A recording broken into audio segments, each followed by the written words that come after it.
Hey guys, welcome to the channel. Pew Pew Dudes. Gonna be talking about the Tokarev. No. This one is made in Serbia. Stop at m57. This is one of their older models. They were issued back in the day. The grip, I believe, was just ever so slightly shorter, but they extended it so you could get one extra round in there. So now it holds 9+1 instead of 8+1. Dimensions. Very thin. Very thin. Very. Not just the grip, but the slide itself. Like, everything about it is thinner and, like, shortened. Part of that is because it fires 7.62x25, which is a goofy little bottlenecked round. To be the OG m57 round that would, like, punch through armor. How expensive is the ammo to get? So I know a lot of the Soviet stuff is not typically hard or difficult or expensive to get here in the States.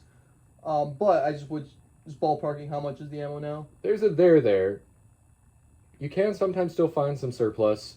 That stuff's usually actually the most expensive because everybody has like a mad hype about the surplus stuff because that's the stuff that can pierce them body armors. Mm-hmm. The like PPU and I think Cellular and Bellet makes some. There's the PBS-43, there's the Tokarev, and there's like a couple other guns. It's not usually that much more expensive than 9mm. Okay. So there is that. We have 9 rounders in this one. OGs would have had 8 rounders. Just a little single stack magazine. Very long because the cartridge is long. And you'll notice that they do not drop free, like at all. And that is kind of because the grips that look like that, what's that Hostess snack? Zingers? The Zinger grips over here, they actually pinch the mag and they're a little bit loose. And the way they actually are held on is there's like a little like propeller in there that like grips the side. It's the weirdest way to attach grips I've ever seen, but you know what? It works.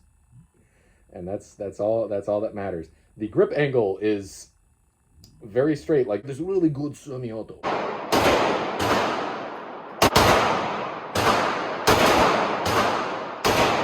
Yeah. You know, it's got a little bit of a snap to it, but it's like high velocity cartridge in a handgun. All things considered, it was actually pretty tame. It actually does hold open on the last round. And what about the trigger? What do you think about the trigger?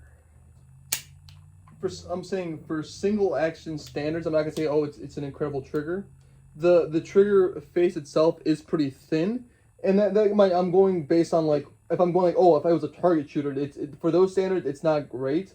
For something that we're talking like old military surplus, it's gonna get the job done. Yeah. Grip being long, it does fit well in the hands. It's more or less just if I'm trying to be super critical of it, it's okay. Yeah. It's an okay single action trigger. Much like if I look at a mil spec, a GI spec 1911, I'm not blown away by a single action trigger. But being a single action trigger, it's like, oh well, there are certainly semi-autos built today that have worse triggers. Yes. Absolutely. That are mushy, that are this and that. This is just they're mushy. They're shitty. They don't break clean. This is just okay.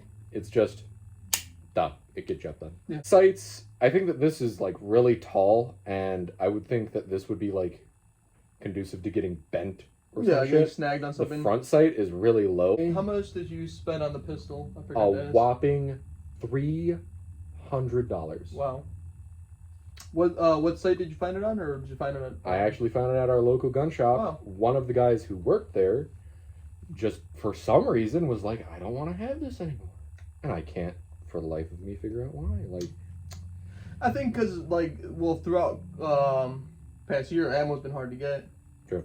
So I would say now like things are looking better. So future wise, good investment. The finish is a little schwacked over here towards the back. When I got it, it had a bunch of rust patches. I sat there with some CLP and a little like nylon brush and a old t-shirt that had holes in it, and I just sweep that up. So, thank you guys very much for watching.